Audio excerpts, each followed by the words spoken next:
हाँ मेरा ख्याल CR है और GR है। ये फाइका कमल है कोई। आपको मैं होस्ट बना रहा हूँ, ऐड कर दीजिएगा बाकी।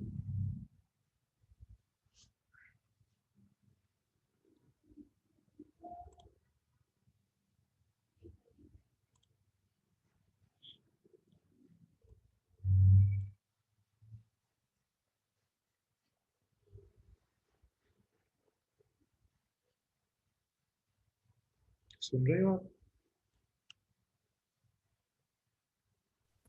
Yes sir. हाँ, ये फाइका की बात कर रहा हूँ। जी सर। हाँ, चलो ठीक है, इसको ऐड कर लेना जो भी है।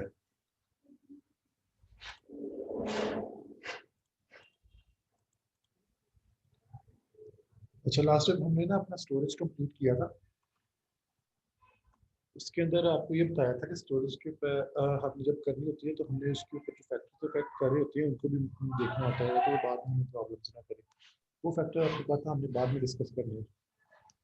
उसमें हमने सेफ स्टोरेज के लिए सबसे जो मेन और इम्पोर्टेंट है, हमने क्योंकि प्लेस और इसकी जो स्टोरेज की टाइप्स हैं वो सारे डिस्कस कर चुके हैं। जो अब मेन उसमें प्रॉब्लम आती है वो मॉइस्चर कंटेंट की है। क्योंकि जब वो हम इसको कई दफ़ा हार्वेस्ट करते हैं तो अब मौसम भी ऐसा होता है कि वो डैम्प और मॉइस्चर कंडीशन के अंदर ही हमें करना पड़ता है। तो इस वजह से उसके जो मॉइस्चर कंटेंट है उसको हमें मैनेज करना होता है उसकी सेफ स्टोरेज के लिए। उसके लिए कौन कौन सी चीज़ें ज़रूरी हैं? अगर तो मॉइस्चर कंटेंट पहले तो वहाँ पर आना नहीं है, अगर तो आ गया है तो उसके बाद हमें कौन कौन से स्टेप्स करनी है और उसको रिमूव करने के लिए हमें क्या क्या करना है, थोड़ा बहुत आज डिस्कस करेंगे। मुझे भी ज़रा काम है, तो इसको हम मेन मेन देख लेते हैं इसमें करना क्या है।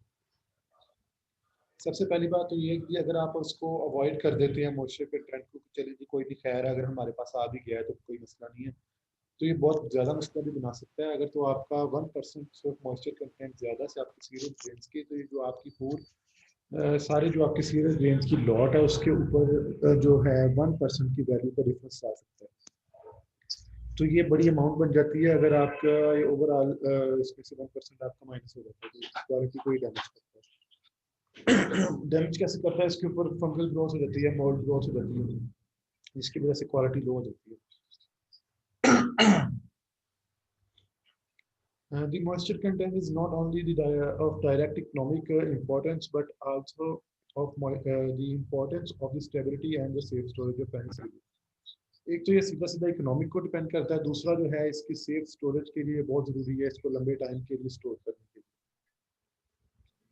मॉइस्चर कंटेंट के अलावा जो हमारे पास है वो टेम्परेचर और टाइम है, इनके जो ड्यूरेशन है स्टोरेज का वो भी इसके ऊपर बहुत रिएक्ट करता है कि हमने इसको एक लिमिट होती है हर चीज़ को स्टोर करने की। अगर हम उस लिमिट से ऊपर इसको वैसे स्टोर करें तो ऑटोमेटिकली इसके ऊपर भी फंगल ग्रोथ होनी होती है।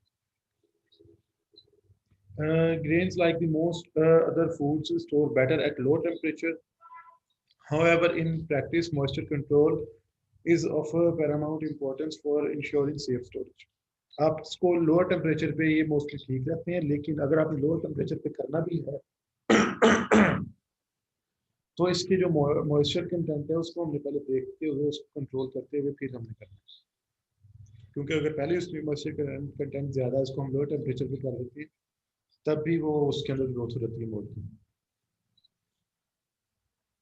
जो मुख्तलिफ सीरियल्स हैं उनका मुख्तलिफ लेवल होता है सेफ स्टोरेज के लिए उसके मॉइस्चर कंटेंट का। जो मेजर ग्रेन्स का यहाँ पे उन्होंने बताया होगा 10 to 13% फॉर राइस है, 13% फॉर बार्ले है, मेज है, ओट्स है, सोर्टिन है, एंड 14% ऑफ व्हीट है।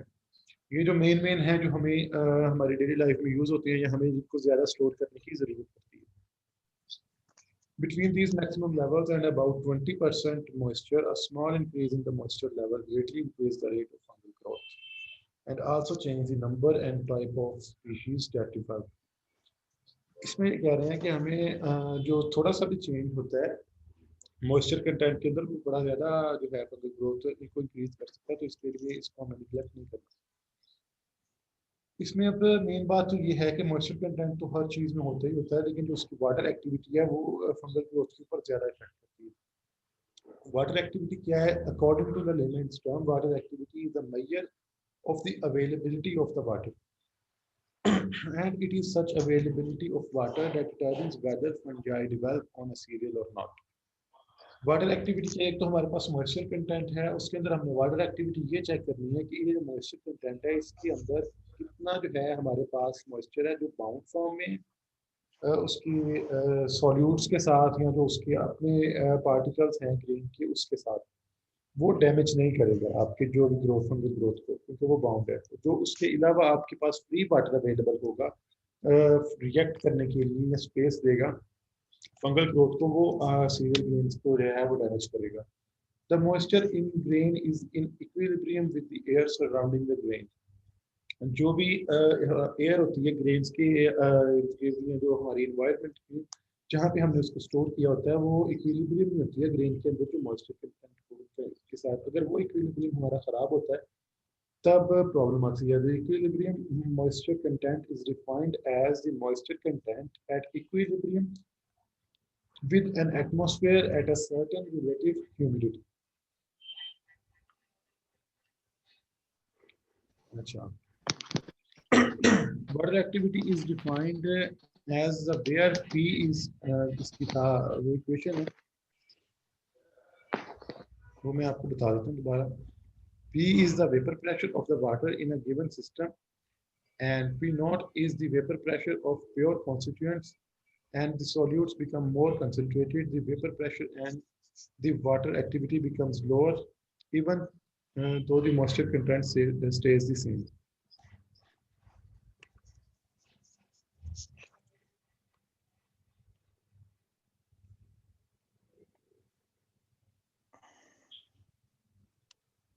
वाटर एक्टिविटी जो है वो आपकी होती है एक मिनट जी, जो वेपर प्रेशर ऑफ वाटर है गिवन सिस्टम के अंदर उसको डिवाइड करते हैं हम जो इसकी वाटर एक्टिविटी को निकालने के लिए या चेक करने के लिए जो वेपर प्रेशर है हमारा प्योर वाटर का जो हमारे पास एक गिवन है उसको हम पी कहते हैं, जो हमारे इन्वायरमेंट का जो हमें उस वक्त अवेलेबल है उसको, और जो हमारे पास पी नॉट है उसको हम कहते हैं vapour pressure of pure water at that temperature of the system. इन दोनों को हम अगर डिवाइड करते हैं तो हमारे पास गिवन वाटर एक्टिविटी आ जाती है। वो हमें ये बता रहे हैं कि इसका मतलब ये है कि जो वाटर एक्टिविटी है वो इफेक्ट करती है। आज कह रहे हैं as more water is bound to the cereal constituents and the solutes become more concentrated. जितना जो अगर लेट्स सपोज कि किसी के पास हमारा जो सीरियल ग्रेन है उसके अंदर हमारा 14% या 20% अगर है मॉइस्चर कंटेंट है, तो अगर तो 20% में से 15% जो है वो उसकी कॉन्स्टिट्यूएंट्स के साथ सॉल्यूट्स के साथ कंसंट्रेटेड फॉर्म में होगा, मिक्सअप फॉर्म में होगा, बाउंड होगा, तो वो ज़्यादा बेनिफिशियल है। अगर हमारे पास मोर वाटर जो है वो अवेलेबल होगा 10% से उसके साथ और 10% हमारे पास अवेलेबल है तो वो उसको डैमेज करेगा। The vapour pressure and the water activity become lower even though the moisture content stays the same. अगर मॉइस्चर कंटेंट हमारा सेम भी रहता है तो वेपर प्रेशर और वाटर एक्टिविटी है वो कम हो जाती है। अगर हमारा मॉइस्चर कंटेंट बढ़ता है in general the water becomes more and more available to contribute the vapour pressure. अगर एक तो हमारे पास मॉइस्चर कंटेंट सेम है उसके अंदर वाटर एक्टिविटी ऊपर नीचे हो रही है, वो हमने बता दिया कि वाटर एक्टिविटी ज़्यादा होगी तो हमारा जो है फंगल ग्रोथ कम होगी, डैमेज उसका कम होगा। दूसरा है इसका अगर हमारे पास जो मॉइस्चर कंटेंट है वो भी इंक्रीज कर रहा है तो the water becomes more and more available to contribute to the vapour pressure and the water activity increase when rain is in storage. The rain and the moisture content of the associated air come into equilibrium. One of the most damaging factors in grain storage is the growth of the molds. Generally, molds do not grow on grain in equilibrium with the air less than about 70% relative humidity. अगर तो हमारे पास 70% से कम है relative humidity तो हमारा जो है वो इक्विलिब्रियम के अंदर ठीक रहेगा तो मोल्ड ग्रो जल्दी नहीं करेगा। Their spores germinate at the water activities of about 0.75। Bacterial growth is generally not a problem with the cereal as it would require water activities approaching 0.90 and hence much higher moisture content. अब वो bacterial growth के अंदर जो है वो water activity हमें बहुत ज़्यादा चाहिए होती है इसलिए, और मॉइस्चर कंटेंट भी उतना ही ज़्यादा चाहिए होगा तो भी वाटर एक्टिविटी बढ़ेगी। तो इसके लिए बैक्टीरियल ग्रोथ वो इतना जो है मसला नहीं करती, इसके अंदर जो है वो मोल्ड ही मेन हमें डैमेज करता है। अब इनको हमने जो मॉइस्चर कंटेंट है और उसकी जो रिलेटिव ह्यूमिडिटी है उसको कम करने के लिए हमने आगे इसके जो प्रोसीजर हैं वो देखने हैं। उसमें सबसे पहले जो होता है हमारे पास सिंपल मेथड है वो लो टेम्परेचर ड्राइंग है। Low temperature drying uses air with no heating above ambient conditions. इसमें हमने वो एयर यूज करनी होती है जो इसको हम स्पेशली कोई हीट ट्रीटमेंट नहीं देते, जस्ट जो हमारे पास एम्बिएंट कंडीशंस की या वार्म कंडीशंस की जिससे कहने हमारे पास हीट होती है उसको हम सिर्फ पास आउट करते हैं because of the economic advantages. It is used wherever possible. ये क्योंकि बहुत सस्ती है, क्योंकि हमें हीट अप करने के लिए कोई एनर्जी सोर्स नहीं चाहिए, जस्ट उसको पास आउट करवाना है। तो इसके लिए हमें ये जहाँ पे भी इसकी ज़रूरत पड़ती है हम इसको शेयर यूज़ कर लेते हैं। In practice air is forced through the grain mass. जब हम इसको यूज़ करना होता है तो एयर को पास करवाया जाता है ग्रेन के मैस के अंदर से forcefully. The only energy input required is that necessary to force the air through the grain. जो भी हमें एनर्जी रिक्वायरमेंट होती है, जो इसके अंदर कंट्रीब्यूशन होती है, वो सिर्फ हमें जो है एयर को पास आउट करवाने के लिए चाहिए। In many instances drying also cools the grain which also contributes to safe storage. ये जो है ड्राइंग का जो प्रोसीजर है, आवाज आ रही है सभी को?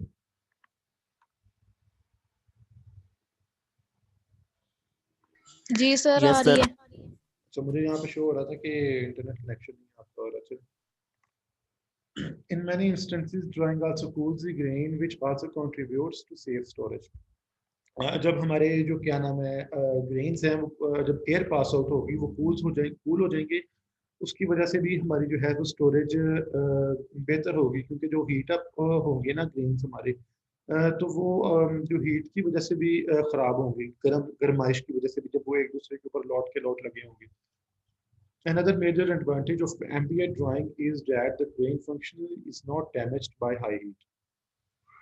हाई हीट से जब हमने इसको करवाना होता है, इन कॉन्टैक्ट आती है हाई हीट के, तब भी इसके अंदर कोई ना कोई डैमेज आ सकता है जब हाई हीट की जब एयर उसके अंदर से पास होनी होती है, as it often the case with high temperature drying. High temperature drying में ऐसा होता भी है कि आपके जो ग्रेन्स हैं वो डैमेज हो जाती है। The major disadvantage is the relatively long time required to reduce the moisture content significantly and the need to use air of low relative humidity. अब इसके अंदर जो हमारा एडवांटेज है ज़्यादा, अगर हम लेकिन जो डिसएडवांटेज की बात करें तो वो हमारे पास एक तो ये आता है कि इसको टाइम ज़्यादा चाहिए, हमें ज़्यादा देर तक प्रोसेस करना पड़ेगा जो अपना रिक्वायर्ड मॉइस्चर कंटेंट है वहाँ तक पहुँचने के लिए। और दूसरा जो हमें एयर चाहिए रिलेटिव ह्यूमिडिटी की, वो भी हमें रिक्वायर्ड होती है, जिस रिलेटिव ह्यूमिडिटी की हमें चाहिए होती है। In practice, lower temperature in practice, low temperature drying is used when the temperature is low enough so that moist grains can be safely stored for long enough for the ambient drying to be effective. अब ये कहते हैं practice में हम लोग जो है temperature drying है वो कब यूज़ करते हैं, जब टेम्परेचर इतना कम होता है हमारे पास कि जो हमारा मॉइस्ट ग्रेन था उसको हम सेफली स्टोर कर सकें। इन्वायरमेंटल टेम्परेचर की बात कर रहे हैं।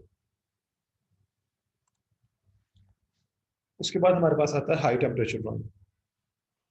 हाई टेम्परेचर ड्राइंग के अंदर क्या होता है जी, the air used in heated air to higher temperatures, this increases the capacity of the air to hold water and speeds the removal of the water from the grain. High temperature drying के अंदर ये होता है कि सबसे पहले हम जो हाई अपनी एयर है उसको हीट करते हैं हाई टेम्परेचर तक, उसके बाद ताकि उस जब एयर ने उसमें से पास होना है तो अपने साथ वो वाटर को उस स्पीड के साथ रिमूव कर सके, अपने साथ ही बाहर ले जाए। While the major advantage is saving time, the major disadvantage are the cost of energy for heating the air and the heat damage the grain may suffer.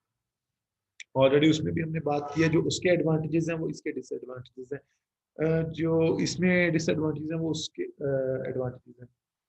उसमें हमारे पास था कि हमारा टाइम बहुत ज़्यादा यूज़ होता था, डिसएडवांटेज था इसमें टाइम की हमारे पास बचत हो जाती है। उसमें हमारी कॉस्ट इफेक्टिवनेस थी, उसमें कॉस्ट नहीं थी आती इतनी। ये हमारा जो है इसमें कॉस्ट बहुत ज़्यादा आती है, क्योंकि हमें पहले 2 ट्रीटमेंट इसमें करने पड़ते हैं, एनर्जी रिक्वायर्ड होती है हीट एयर को हीट करने के लिए, देन उसको फोर्सफुली पास आउट करवाने के लिए। और फिर इसके अंदर जो ग्रेन है वो भी डैमेज हो जाता है।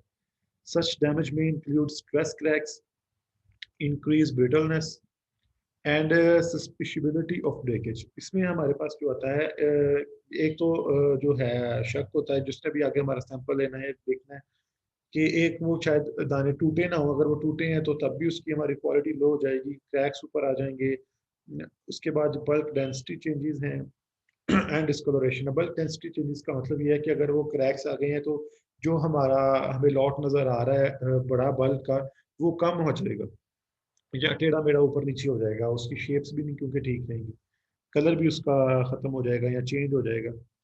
Less obvious heat include damages which are seen when the grain undergoes processing.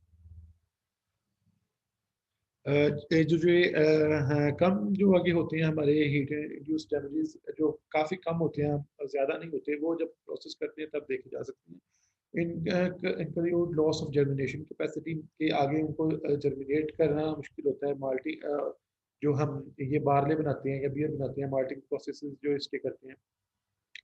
उसके बाद loss of bread making capacity of wheat flour, कि जब हम आटा गूंथते हैं, ये पहले क्योंकि ये चेक नहीं होने होते, इसलिए इनको ऑब्वियस तब नहीं हम पक्का नहीं पता होता हमने सैंपल लेने पे कि इसमें डैमेजेस आए हैं हीट जो ड्राइंग की वजह से या नहीं। इससे अच्छा, लेकिन जब हम उससे प्रोसेस करते हैं आगे, उससे कोई हम प्रोडक्ट बनाते हैं, तब वो हमें पता चलते हैं कि नहीं, ये इफेक्ट्स इनके ऊपर जो ये हाई टेम्परेचर ड्राइंग से आ चुके हैं। उसमें कौन कौन से हैं? उसमें एक तो माल्टिंग जो है, इसमें जो जर्मिनेशन कैपेसिटी इसकी कम हो जाती है ड्यूरिंग माल्टिंग ऑफ बार्ले, जिसके हम ये बियर वगैरह प्रोसेस में या जो ये माल्ट बेवरेजेस बनाते हैं। उसके बाद जो है जब हम इसकी ब्रेड मेकिंग करते हैं तो उसकी जो कैपेसिटी है वीट की वो कम हो जाती है ब्रेड को बनाने में। Poor separation of starch and protein इन मेज वेट मिलिंग, जब हम मेज की वेट मिलिंग करते हैं उसमें स्टार्च बनाने के लिए, तो उसकी सेपरेशन जो होती है प्रोटीन से, वो भी बड़ी हमारी कम हो जाती है, पुअर हो जाती है। The reduced yields of high value large grades in maize dry milling, जो मेज की ड्राई मिलिंग के अंदर जो उसकी यील्ड है वो कम हो जाती है। however because high temperature apparently does not change the feed value of maize, there is a little concern about use of feed damaged maize in animal feeding। अब वो कह रहे हैं कि बहुत ज्यादा तो नहीं होती है, खैर ये जो डैमेजेस हमें डिस्कस किए हैं अगर आ जाते हैं तो हम उसको एनिमल फीड के अंदर सिंपली यूज कर लेते हैं। जो हीट डैमेज हमारी मेज होती है उसको हम एनिमल फीड यूज कर लेते हैं। ठीक है जी, आज के लेक्चर में हमारे पास इतना ही है। नेक्स्ट इसके जो फर्दर प्रोसीजर होंगे वो हम उस नेक्स्ट क्लास में शेयर करेंगे। एक्सक्यूज मी सर, अगर हाई टेम्परेचर ड्राइंग के डिसएडवांटेजेस हैं, यहाँ से लॉस ज़्यादा हो जाता है ग्रेन्स का, तो हम ये यूज़ क्यों करते हैं? इसलिए टाइम एफिशिएंट है ना, इसलिए हमारा टाइम बचाना होता है। हमने ये देखना है कि हमने जब इतने ज़्यादा ग्रेन्स को हमने यूज़ करना है, तो उसके लिए हम आप उसको लेके बैठे रहेंगे कि आप जी थोड़े थोड़े यहाँ तो करें या उसको बहुत ज़्यादा टाइम के लिए करें। तो अब जो है वो दुनिया बड़ी फास्ट हो गई है, वो थोड़ा सा लॉस झेल जाते हैं लेकिन अपना टाइम बचा देते हैं। एक आपके पास आता है कि जी आपने एक दिन में एक लॉट किया है, तो उसके अंदर आपने जी आप थोड़ी सी ग्रेन्स की अपनी बचत कर ली है। लेकिन दूसरे पास आपके पास आता है कि आपने एक दिन में कोई 8-10 कर दिए, आपने जो लॉट्स हैं उनको कवर कर लिया है, उनको ट्रीटमेंट दे के आपने निकाल भी दिया, सेल आउट भी कर दिया, आपने नए शुरू कर लिए, तो उसमें हमारे पास वो इस तरह फिर मैनेज हो जाते हैं। तो हमें ये करने पड़ते हैं। दोनों यूज़ होते हैं, ये नहीं कि वो यूज़ ही नहीं होता, वो भी यूज़ होते हैं अपनी रिक्वायरमेंट के हिसाब से, किनके पास ज़्यादा है किनके पास कम है, किनको टाइम बचाना है किनको कॉस्ट बचाना है। दोनों यूज़ होते हैं, दोनों हर चीज़ के ओके सर। बेनिफिट्स भी होते हैं और हर चीज़ के वो भी होते हैं, लॉसेस भी होते सर क्या हीट डैमेज से कलर नहीं चेंज होता ग्रेन का? होता है। कि लाजमी नहीं होता, लेकिन चांसेस होते हैं, और कुछ के होते हैं, सभी के नहीं होता। कलर उसका लॉस हो जाता है या चेंज होता है, डार्क हो सकते हैं, जो उसका एक्चुअल कलर है वो हो सकता है, कम पड़ सकता है।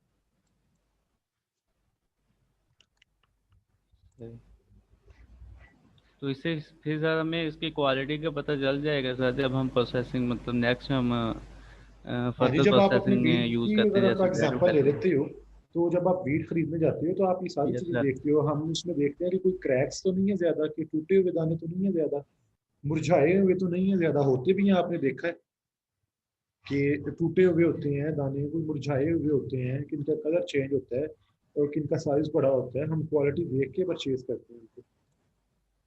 तो ये जो सारे लॉसेस होते हैं कुछ हार्वेस्टिंग के दौरान आ जाते हैं, कुछ ये आ जाते हैं बाद में जब हम प्रोसेसिंग करते हैं, लाइक ये ड्राई हीटिंग की, उनको भी तो बचाना होता है ना। अगर एक तरफ उनकी सारी फसल खराब हो रही है, पूरा लॉट खराब हो रहा है, दूसरी तरफ ये है कि अगर थोड़ा सा खराब हो के उसको हम हीट ट्रीटमेंट दे लेते हैं तो हमारा वो बाकी बच जाता है। Okay sir.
नहीं जी, ठीक हो गया, नेक्स्ट क्लास में हम मिलते हैं।